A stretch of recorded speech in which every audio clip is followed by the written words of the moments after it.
प्रधानमंत्री नरेंद्र मोदी से मुलाकात के बाद कांग्रेस नेता अधीर रंजन चौधरी ने कहा कि पश्चिम बंगाल के प्रवासी मजदूरों पर देश के कई हिस्सों में अत्याचार हो रहे हैं। चौधरी ने बताया कि उन्हें इस मुद्दे को लेकर प्रधानमंत्री को पत्र भी लिखा। उन्होंने आरोप लगाया कि भाजपा शासित राज्यों में बंगाल के प्रवासी मजदूरों के साथ अमानवीय व्यवहार किया जा रहा है। चौधरी ने उदाहरण देते हुए कहा कि हाल ही में ओडिशा के एक बंगाली मजदूर की पीट पीट कर हत्या कर दी गई, जो बेहद दुखद और चिंताजनक घटना है। सर, आपकी मुलाकात हुई है प्रधानमंत्री से, क्या कहेंगे सर आप? क्या क्या मैंने मुलाकात करने गए थे इसलिए मुलाकात हुई। मैंने पहले अपॉइंटमेंट मांगे थे और अपॉइंटमेंट के मुताबिक मैं मुलाकात की। और मुलाकात करने की वजह यह है कि हमारे बंगाल के प्रवासी मजदूरों सारे हिंदुस्तान में फैले हुए हैं और हिंदुस्तान की बहुत सारे सूबे हैं जहां उन लोगों पे काफी अत्याचार हो रहे हैं, अमानविक तरीके से उनसे बर्ताव किया जा रहे हैं। और यही नहीं, आप ओडिशा में कुछ दिन पहले हमारे डिस्ट्रिक्ट मुर्शिदाबाद की एक प्रवासी मजदूर जुएल शेख, उनको पीट पीट कर मौत की घाट उतारे गए हैं और वो भी उड़ीसा की संबलपुर डिस्ट्रिक्ट में।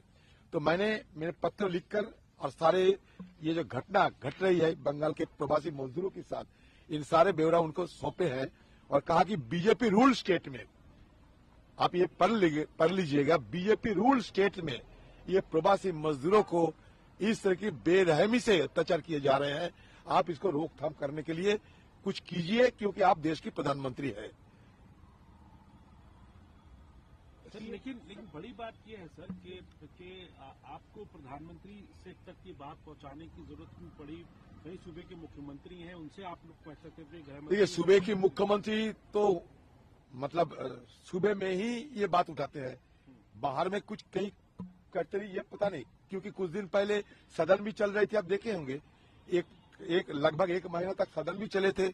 उस समय भी ये प्रवासी मजदूरों के बारे में ज्यादा कुछ तो नहीं बोले गए। मैं प्रवासी मजदूरी के बारे में कहा। मैंने इसके साथ साथ जो मथुआ संप्रदाय के लोग हैं बंगाल में, जिसको डर है कि एसआईआर के चलते उसके नाम निकाला जाएगा, हटाया जाएगा, उनके बारे में भी प्रधानमंत्री जी का ध्यान आकर्षण किया।